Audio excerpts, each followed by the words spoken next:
In 0.9, I played Smite Hammerdin, and it was the strongest build I'd ever played in last Epoch, at least up until that point. And recently, I made a video on the 5 Path of Exile-like builds you could play in last Epoch, which caused me to revisit Smite Hammerdin, but this time as Void Smite Void Knight. And I had so much fun while recording that video that I really wanted to properly revisit the build, play it for a day or two, and then record a quick video with my thoughts. This is going to be somewhat between a build guide and a showcase, where I will go over a lot of the mechanics and a lot of what I did, but not everything is perfectly polished since we're on the verge of 1.0. With that said, I don't know what's changing in 1.0, so if a build does survive, you'll see a 1.0 in the title, and if it doesn't, then you won't. But the build got significantly stronger in 0.9.2 with Runes of Power and the Ladle, so I did want to jump in, try it, and talk about it. Also, if you want to see 1.0 builds, do be sure to get subscribed, leave a like while you're down there.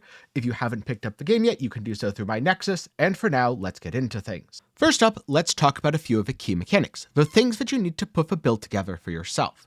Starting with number 1, the Mad Alchemist's Ladle. This gives 8% more global spell damage per negative ailment on an enemy, and it's farmable by confronting exiled mages. It's a pretty rare drop, but I did get lucky and managed to drop one while recording another video, which is why I just had to play this build. Because the Ladle scales your damage globally, you don't need that many other stats on it, and because it scales for each negative ailment on an enemy, you'll want to apply a lot of them. You know, things like Poison, Electrify, Shred Armor, Frailty, Slow, Chill, I think Freeze counts, though I don't know of a good way to do it, Ignite, Bleed, really anything you can think of, throw the kitchen sink at it, Blind counts too. I tried to count how many ailments I'm applying by looking at an enemy's status bar, and I honestly lost track. It's a lot of them, so that's pretty good. Now another very important mechanic is getting -3 to throwing attack mana cost on your rings. You'll need this on both rings, and -4 is better, but let's be honest, you're probably going to go with -3, since you don't care about scaling the throwing damage on your hammer throw. You want the mana cost to be as low as possible, so you can spam them without actually consuming too much mana.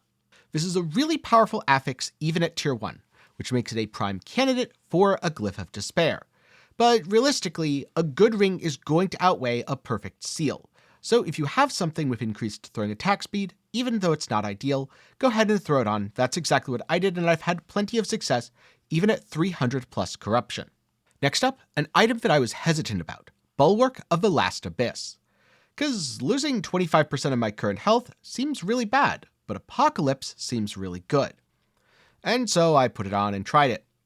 As it turns out, in part because I do have Ravenous Void, but in part just because the build's really tanky and stacking a ton of vitality, I wasn't dying instantly. It felt really good, and so I kept it on. If you feel squishy, I'm sure there are alternatives. You can either go with a much more defensive shield, or a shield that gives you a bit less damage but doesn't eat your life constantly. However, Bulwark of the Last Abyss, dropped off of Hammerdin, is absolutely the best way to balance both damage and defenses. Even without LP, it feels really strong, and I'm very glad that I gave it a shot. But how are you smiting? I mean, it's just triggering when you're firing out all those hammer throws, but where does it come from? That's where your Smite idols come in. These give you up to a 9% chance to cast Smite on hit with throwing attacks. And guess what? Hammer Throw is a throwing attack. You'll want 4 of these before starting the build. They roll up to 9%, and personally I would get as close to all 9s as you can. Now, my own idols aren't perfect. Far from it, in fact. But they do the job well enough. Without the Smite idols, you're definitely going to be struggling. And by that I mean you're not going to be casting Smite at all automatically from your hammer throws. Then, for the rest, just fill it in with small idols with really anything that you can get, such as resistances. Most small idol stats aren't really that good, and your options are quite limited here. If you're having trouble finding idols, then you can go into the Monolith of Fate and look for idol nodes. So here we have the skills. You'll note on my bars I have an unspecialized shield rush. That's just to get around. After all, you don't really need specialization if you're just going to slam into walls constantly. On the other hand, you will very much need specialization for hammer throw, and there's a few very key mechanics to pay attention to. First up, how do you get all the hammers to spin around you? Part 1, get Catapult. This gives you extra projectiles in exchange for increasing the mana cost. You then reduce the mana cost with Ballista, which is oddly named because Ballista is also a rogue skill. Then, coming over to Iron Spiral, the hammers, that's right, they spiral. But the mana cost goes back up, which is bad. Although, luckily, Catapult has 6 ranks, so that does... Ballista has 6 ranks. Catapult has 2 ranks. So that does kind of even things out. I do like how here, mana cost +4, red, bad. Mana cost +4, blue, good. I guess sometimes it's good, sometimes it's bad. Then last up we have Hammer Vortex, where hammer spirals orbit you. End result of all that? Lots of spinny hammers. But then, you want to get some global buffs. So, Rapid Throw makes you attack faster. I grabbed 1 point in Shattering Force to shred enemy armor more efficiently. Then I grabbed Guardian Zeal, 3 points for the global damage and crit chance.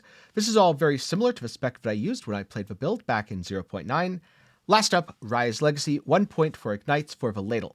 I'm not 100% sure if this was actually necessary, and in fact I spec'd into it relatively late in the testing phase, so you might not see Ignites popping up in a lot of the footage in the video. However, just running through a few 300 plus corruption maps, it did seem to be quite effective. So I'm keeping it at least for now. Next up, let's look at a few of the other skills, like Sigils of Hope, which is much more about utility. This is probably a very cookie cutter setup, where you get Last Wish so you don't have to spend mana except on single target.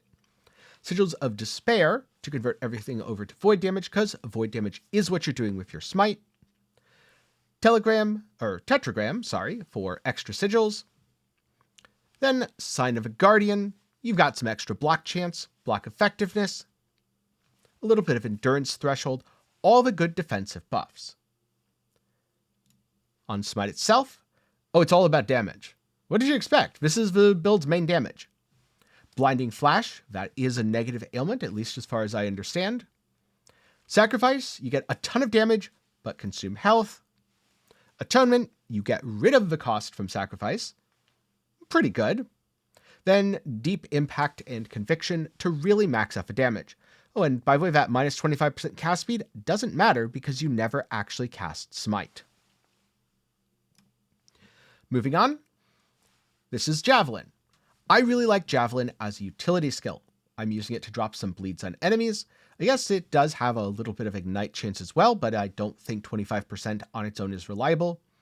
Then I'm going to Battle Standard. This way, the standard comes down, and I can use it to cast Smite. With Righteous Descend, those smites tend to crit quite a bit. Now, alternatively, and probably more correctly, is Volatile Reversal, but I don't really like how Volatile Reversal plays on the build, especially when I'm clearing. This feels much more like a pure single target option, and I wasn't doing content difficult enough to force me to really min-max around this. Also, on Hearten, I killed myself using Volatile Reversal and teleporting at very low health directly back into all of the bad stuff. So yeah, sometimes it teleports you all the way back into the bad stuff. If you use it really well, it's great. If you're not too comfortable with it, I would just go Javelin or something else that gives a little bit of utility. Last up, Anomaly. I really like Anomaly. It's kind of, ever played Super Monkey Ball? Yeah, you're now the monkey in the ball. It's really, really fun. For anyone wondering, this is what Javelin looks like. This is how it casts the smites. On Anomaly, I took a really, really generic setup, actually. I was kind of considering doing this just to get a little bit of extra cooldown recovery. Instead, the crit chance seemed worth it because some of my smites weren't critting. Of course, you want Time Lord, bubble cast on you. You want the bubble to move with you. Mark of Rot. Remember, you do want to have all sorts of debuffs on enemies, and taking 100% increased void damage means they take 100% more damage from your smites. Of course, immediacy. It no longer sends enemies forward in time, but the anomaly effects are immediate instead of when they return. Pretty good utility. Really, the only thing that I'd potentially change here is dropping some of the points in Decimation if I could get the crit chance elsewhere, such as on my Ladle, and grabbing this instead for the cooldown recovery speed. So those are my skills. Time to move on to the passives.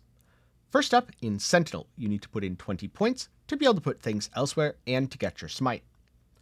I went into Fearless, this is Vitality and Health, grabbed 1 point in Stalwart for the extra block chance, 5 points in Armor Clad for extra defenses. I mean, 5% damage is fine, but it's not really going to make that much of a difference. We don't do melee stuff. Cooldown recovery for movement skills, arguable that that's actually that good. You might just run out of mana from spamming shield charge.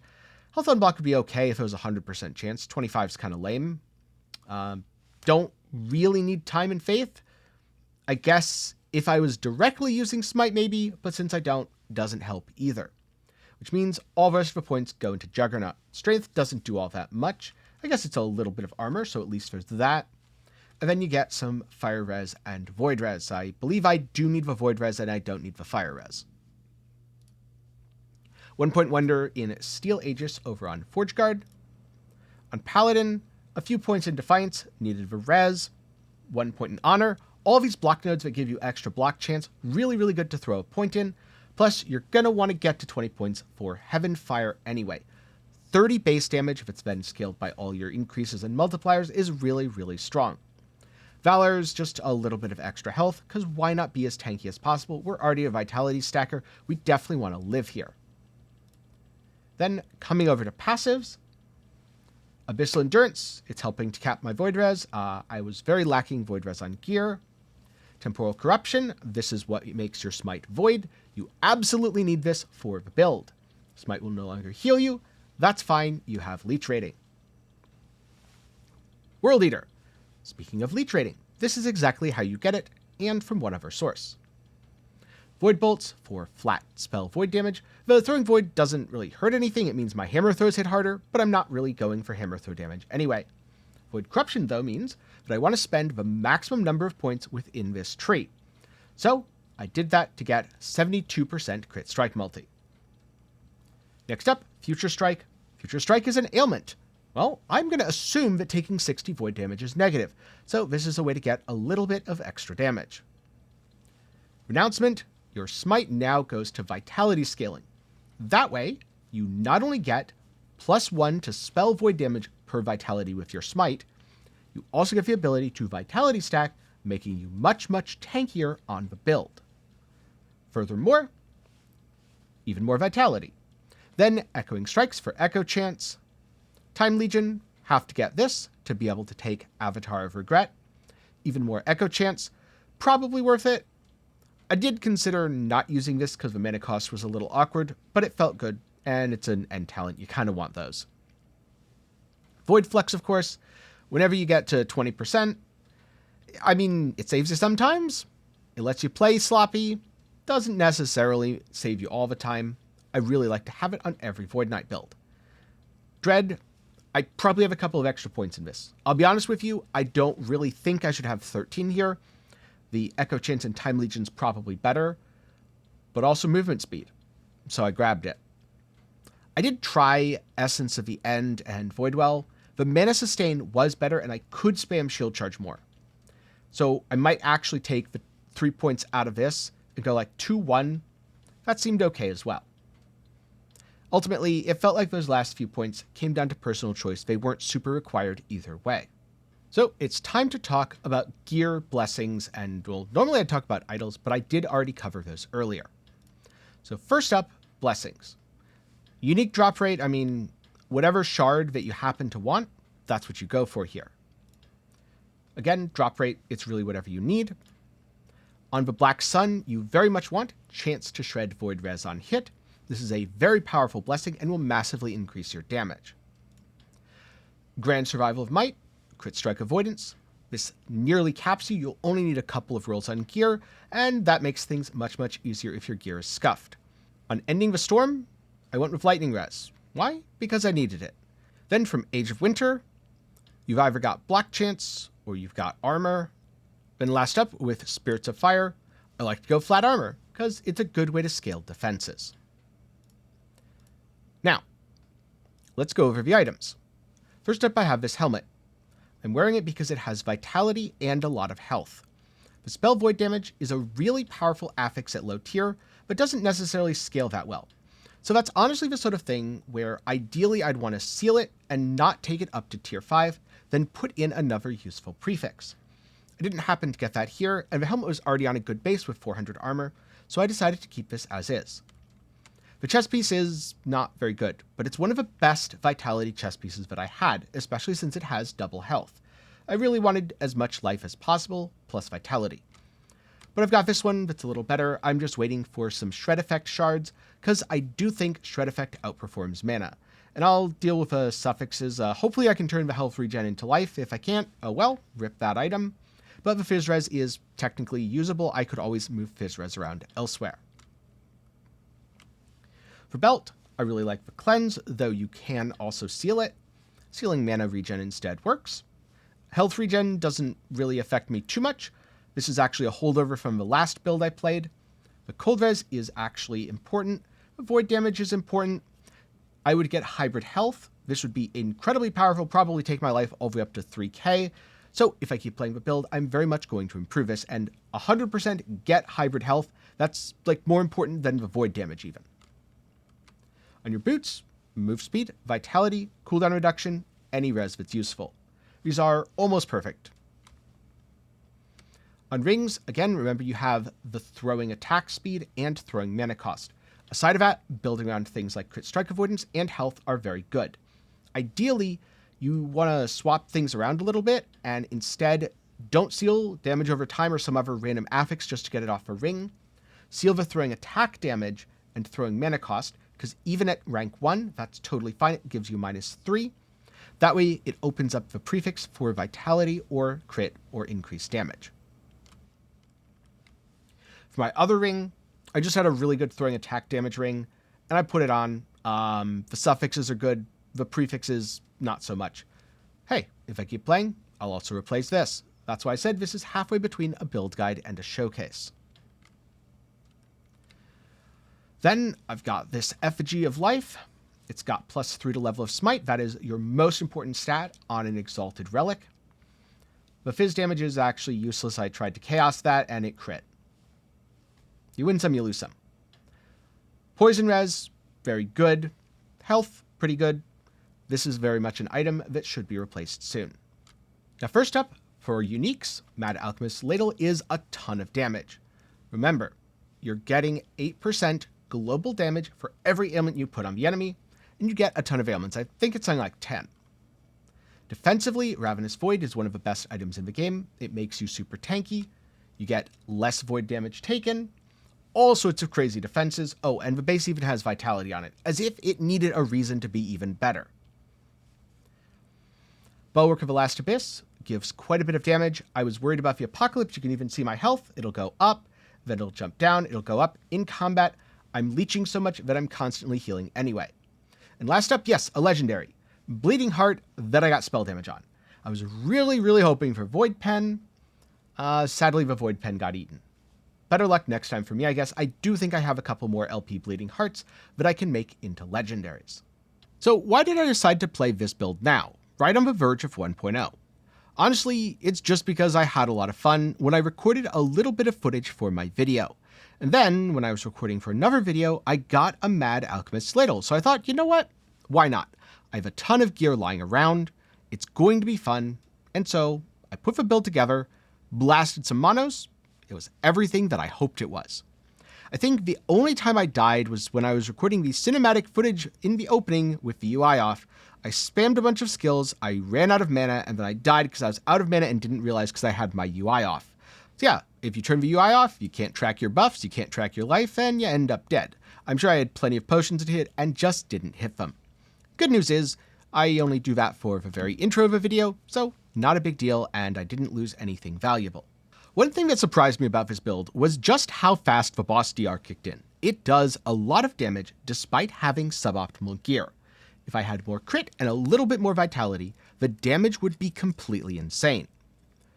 I wasn't kidding when I said it's the best build I had played in last Epoch, and now it's even better. In terms of general gameplay, when you're running around in a monolith, all you really have to do is hammer throw, then charge. Your hammers will continue to persist and spin around you, killing enemies as you go. It won't kill everything along the way, but it'll kill a decent number. If you see a tankier rare, just throw a javelin at it. The javelin will stick to it, and it'll constantly get smited along with everything around it. Now in bosses, your rotation is a little bit different, and mana management is far more important. This is where you have to manually cast sigils, and where, because you are manually casting sigils, you are quite likely to run out of mana. Having more mana regen could fix this, or possibly there might be an experimental affix to solve the problem as well. I haven't really dove into those as much as I should have. The other thing that surprised me was just how tanky it was. Even when I was putting the most scuffed version together, which didn't have a Ravenous Void and was missing a few resistances, I felt far tankier than I expected to. And after I added a Ravenous Void and fixed most of those resistances, it started to feel goddamn amazing. So if you're tired of your Void Knight feeling squishy, start farming Elder Gaspar, smack some mages, and hey, I've got a build for you. With that said, if you want to know more about the build, you should check out Volka's guide over on Maxroll. I used it in part as an inspiration for my setup, though I did tweak quite a few things to fit my own personal taste.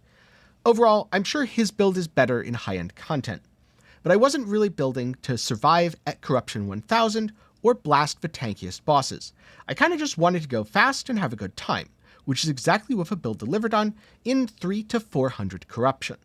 I'm sure with some more farming, I would be able to continue pushing since I wasn't really encountering barriers yet, even when I took on moderately dangerous echoes. There's a point where if I gave everything all the void damage and the fizz damage and the damage and extra damage and crit, it would kill me, especially since I think I'm missing a couple % of crit avoid. But overall, I didn't feel like I had to read every monolith mod and avoid the most dangerous stuff. I just had to be careful after I put a few on already. It's been a while since I really sat down and played Last Epoch, and I'm really glad that I did, because as it turns out, the game's still a lot of fun. And now I'm curious, what's going to be the best build in 1.0?